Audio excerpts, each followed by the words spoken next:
Welcome to Japan. Hello, everyone.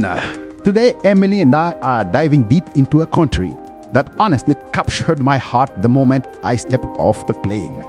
We're talking about Japan, a place where, as the saying goes, ancient temples stand right next to futuristic skyscrapers. It's just wild, isn't it? Oh, absolutely, Paul. And for a lot of first-time travelers, myself included before my first trip, Japan can feel a little daunting. You know, where do I even begin? What about the language? Is it super expensive? All those questions that pop up when you're planning an international trip, especially to a culture so distinct. Exactly.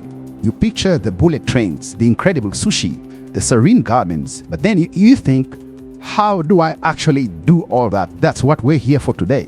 To break down everything a beginner needs to know, making that first trip to Japan not just possible, but truly unforgettable. We're talking Tokyo, Kyoto, Osaka, food, culture, transportation, the works. Japan is one of the most fascinating travel destinations on Earth, truly. It's this island nation, a collection of thousands of islands, with the main ones being Honshu, Hokkaido, Kyushu, Shikoku, and Okinawa. And for centuries, it just developed this incredibly unique identity. Yeah, shaped by ancient traditions, samurai history, incredible art, deeply rooted religion, stunning nature, and then, boom, cutting-edge technology. It's that blend that gets you. You can be at a 1,000-year-old temple in the morning, and then, in the afternoon, you're experiencing some of the most advanced tech you've ever seen. It's famous for so many things. The cherry blossoms, those traditional temples and shrines, delicious cuisine that goes way beyond sushi, anime, and pop culture, those high-speed trains, spotlessly clean cities, incredibly respectful people, and just stunning natural landscapes. It sounds like a lot, but honestly, for beginners, while it may seem complicated, it's actually one of the easiest countries to travel through. That's such a crucial point, Emily. The transportation system is excellent, the cities are incredibly safe, and you'd be surprised how many signs are available in English, especially in tourist areas. The key really is preparation, just a little bit of understanding of the culture. Planning your route and knowing a few basic tips can transform your trip from potentially stressful to absolutely unforgettable. So let's start with arguably one of the biggest questions people have when they're first planning. When is the best time to visit Japan? Because, just like you said, it depends entirely on what kind of experience you're hoping for. Right, because Japan has 4 distinct beautiful seasons, and each one offers something truly unique. Let's kick it off with the big one, the one everyone thinks of. Spring, the cherry blossom season. Oh, spring, especially from late March to April, is magical. This is when the cherry blossoms or sakura bloom across the country. Parks, streets, temples, they all become covered in these beautiful pink and white flowers. It's breathtaking. People gather for hanami, which means enjoying the cherry blossoms with friends and family, picnicking under the trees. It's just a beautiful tradition. I mean, it's iconic for a reason. Places like Tokyo, Kyoto, Osaka become these living postcards. But, and this is a big but for first-timers, because spring is so popular, hotels can be significantly more expensive, and crowds, well, you're going to experience crowds. Definitely. You need to plan and book things way in advance if Sakura season is your dream. Now, moving into summer. Summer in Japan, from June to August, is warm and humid, but it's also the season of incredible festivals. We're talking traditional dances, spectacular fireworks displays, and local celebrations that are just so vibrant and full of energy. Summer is also a great time for hiking, especially if you're into the outdoors and want to explore areas like the Japanese Alps.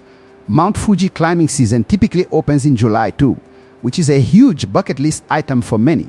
But the humidity can be a bit of a challenge for some. True, hydration is key. Then we transition into my personal favorite, Paul. Autumn.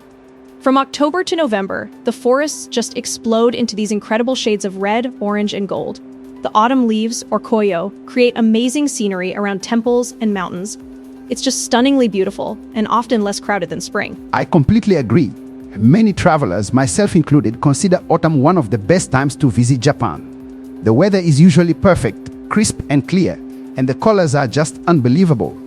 Kyoto in autumn especially is something else, like Ekando Temple or Arashiyama. It's just a feast for the eyes. And finally, we have winter. From December to February, winter brings a completely different Japan. Northern areas like Hokkaido become famous for their snow festivals and incredible winter sports, like skiing and snowboarding. But it's not just about the snow. You can also enjoy traditional hot springs, or onsen, while surrounded by snowy landscapes. It's incredibly peaceful and picturesque. And onsen in the snow is a quintessential Japanese experience. So really, there's no wrong time, just different experiences. Once you've picked your season, the next big question for a first-timer is, where do you even go? For a first trip, most travelers choose the classic route, Tokyo, Kyoto, and Osaka. These three cities offer the perfect introduction to Japan. They really do. You get that incredible blend of modern and traditional. Let's start with Tokyo, the capital city and one of the largest in the world. When you first arrive, it can feel overwhelming, right? Millions of people, giant buildings, neon lights, endless streets. But it's deceptively easy to navigate. It's surprisingly organized and efficient, despite its size. And there are some absolute must-see places. Shibuya, for instance, famous for its giant crossing where thousands of people cross the street at the same time. It's this incredible pulse of modern Japan. You just stand there and watch the organized chaos. It's mesmerizing. And then there's Shinjuku, which offers skyscrapers, incredible shopping, endless restaurants, and a vibrant nightlife. But it's also home to beautiful parks like Shinjuku Gyoen, a peaceful oasis amidst the urban jungle. You can go from neon-lit karaoke bars to serene gardens within a few blocks. Then you have Asakusa, which really shows you traditional Tokyo. Here, you can visit Sensoji Temple, one of the city's oldest and most famous temples. The streets leading up to it are filled with traditional snacks and souvenirs, like a little step back in time. And for anyone who's a fan of anime, video games, or technology, Akihabara is paradise. It's just packed with electronic stores, themed cafes like maid cafes, and all sorts of Japanese pop culture. You can spend hours just exploring the multi-story arcades there. Absolutely, it's sensory overload in the best possible way.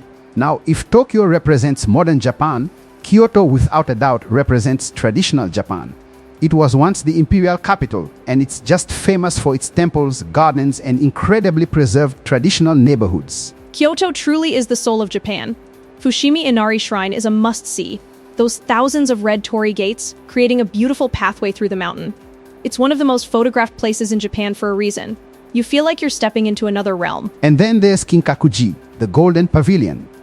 This stunning temple covered in gold, reflecting beautifully on the surrounding pond. It's just breathtaking, especially on a sunny day, and it stands in such contrast to the modern hustle of Tokyo. The Arashiyama bamboo forest too. Walking through those tall bamboo trees, the sunlight filtering through, the sound of the wind, it feels like entering another world. The peaceful atmosphere there makes it one of Kyoto's most memorable experiences. You just feel this sense of calm washing over you. Totally. And for a glimpse into geisha culture, the Gion district. It's known for its traditional wooden houses, and if you're lucky, you might even spot a geisha or maiko gracefully making her way to an appointment. Walking through those streets truly feels like traveling back in time. It's like stepping onto a movie set. From Kyoto, we move to Osaka, which is often called the food capital of Japan. The local saying really tells you everything you need to know. Kyoto is for culture, Tokyo is for business, Osaka is for eating. And they're not wrong. Oh, Osaka's friendly atmosphere and incredible food scene are just a joy. You absolutely have to try takoyaki, those small balls made with butter and filled with octopus. They're a quintessential street food experience, often drizzled with sauce and mayo, topped with bonito flakes. So good. And okonomiyaki, which is a savory Japanese pancake filled with vegetables, meat, seafood, or whatever ingredients you choose. It's hearty and delicious. And, of course, ramen. Every region in Japan has its own ramen style, and trying different ramen shops in Osaka is definitely part of the adventure. Dotonbori is just sensory overload for foodies. Dotonbori is an experience in itself, with all the neon signs and huge animated food displays. Now, let's talk about something that worries a lot of beginners: transportation. The good news is Japan has one of the best transportation systems in the world. Seriously, it's a dream. It's incredibly clean, safe, and unbelievably punctual. The train network is extensive and easy to use once you get the hang of it. And of course, the famous Shinkansen, the bullet train. It connects major cities at incredible speed. Traveling from Tokyo to Kyoto, for instance, only takes a few hours, and the experience itself is part of the journey. You just glide along. Yeah, those trains are spotless quiet, and you can get some amazing views, especially of Mount Fuji on a clear day between Tokyo and Kyoto. For beginners, a real lifesaver is getting an IC card. These rechargeable cards like Suica or Pasmo can be used for trains, buses, and even convenience stores. They just make daily travel so much easier, no fumbling for cash or individual tickets. They're a game changer. Just tap and go.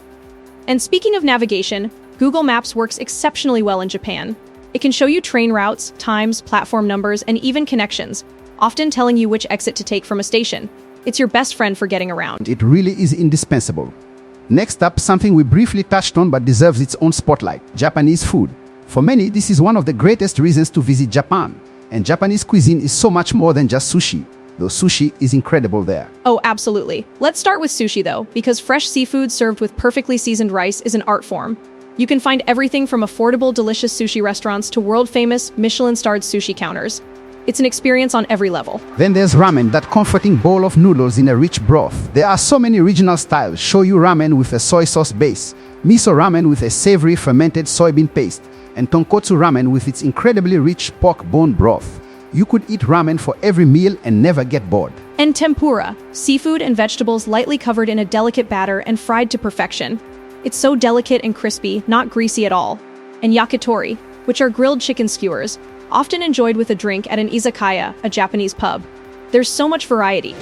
And we have to talk about convenience store food. I know it sounds weird, but Japan's convenience stores, Family Mart, Lawson, 7-Eleven, are surprisingly good. They offer delicious ready-made meals, snacks, and desserts. You can get a fantastic sandwich or an onigiri, a rice ball, for a quick, cheap, and tasty meal. Honestly, the convenience store food scene is mind-blowing. It's nothing like what you find elsewhere. Now, let's move on to something crucial for a smooth trip: Japanese culture and etiquette. Understanding these will make your trip so much better, because Japan truly values respect, politeness, and consideration for others. This is really important. First off, be quiet on public transportation.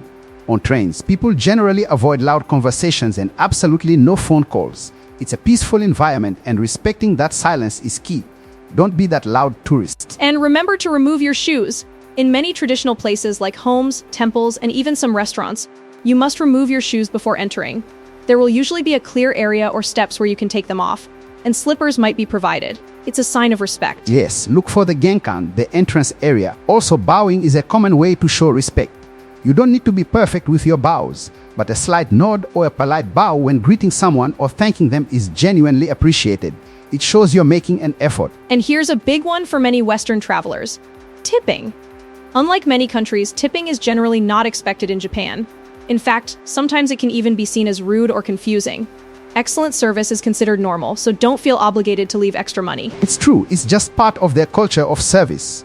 And speaking of order queues, Japanese people usually wait patiently in line for everything from trains to restaurants. Following this custom is important and just part of being respectful in their society. It's really quite refreshing, actually, how organized and polite everyone is. Moving on to another common question: is Japan expensive? Many people believe it's incredibly expensive. And while it can be, the truth is, Japan can also be quite affordable. It really depends on your travel style. Exactly. You have so many options. Budget travelers can save money by staying in simple hotels or hostels, eating at local, more casual restaurants, relying on public transportation which is efficient and affordable, and visiting the many free attractions like parks and shrines. Mid-range travelers can enjoy comfortable hotels and great restaurants without breaking the bank. And, of course, luxury travelers can experience 5-star hotels, private tours, and exclusive dining experiences.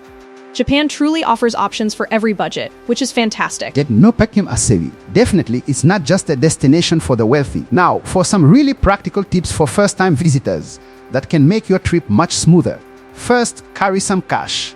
Japan is modern, but some smaller businesses, especially in more traditional areas, still prefer cash. Yes, especially for smaller purchases or at family-run eateries. Second, get internet access. Having internet makes navigation much easier. A pocket Wi-Fi device or a local SIM card can be a lifesaver for maps, translations, and staying connected. Definitely, pocket Wi-Fi is great if you're traveling with others. Third, learn a few basic Japanese expressions. Just a few words can make interactions so much smoother and show respect. Konnichiwa for hello, arigato for thank you, sumimasen for excuse me or sorry, and oishi if something is delicious. Even just those few words go a long way. And finally, and we've stressed this throughout, respect local customs. The more you show respect for Japanese culture, the better your experience will be. It's about being an open-minded and considerate traveler. Right, it really is. Now, for those of you thinking, Okay, I'm ready, but how do I put this all together? Here's a perfect 10-day Japan itinerary for beginners, focusing on that classic route. So, days 1 through 4, Tokyo. Arrive, settle in, and spend your time exploring the incredible diversity of Tokyo. We're talking Shibuya Crossing, the towering skyscrapers of Shinjuku, the traditional charm of Asakusa, the trendy streets of Harajuku, maybe a visit to Tokyo Tower, and just diving into some local neighborhoods. You won't run out of things to do. Then, days 5 through 7, Kyoto. Hop on the Shinkansen and immerse yourself in the soul of Japan. Visit the temples, the Fushimi Inari Shrine with its torii gates, the serene bamboo forest of Arashiyama, and wander through those beautiful traditional streets of Gion. On day 8, take a day trip to Nara. It's just a short train ride from Kyoto. You can see the famous deer park, where friendly deer roam freely and bow for crackers, and explore some incredible historic temples like Todaiji. It's a wonderful contrast to the cities. And finally, days 9 through 10, Osaka. Head over to the food capital. Enjoy the incredible street food, do some shopping, and experience the lively nightlife in areas like Dotonbori. This itinerary gives you a perfect first impression of Japan, hitting all the major highlights without feeling rushed. It really does. Japan is more than just a destination, Paul. It truly is an experience. It's the sound of temple bells in the morning, the breathtaking view of Mount Fuji in the distance, the taste of incredibly fresh sushi. It's the vibrant excitement of Tokyo streets, the peaceful beauty of ancient gardens. For beginners, traveling to Japan may seem like a challenge, but it is a journey filled with discovery, wonder, and incredible memories. With good planning, respect for the culture, and an open mind, Japan can truly become one of the most unforgettable trips of your life. It's a country where the past and future meet in the most beautiful way, a place where every moment becomes a memory. Japan is waiting for you, so thank you for tuning into Japan Unlocked and start planning your adventure to the land of the rising sun. You won't regret it.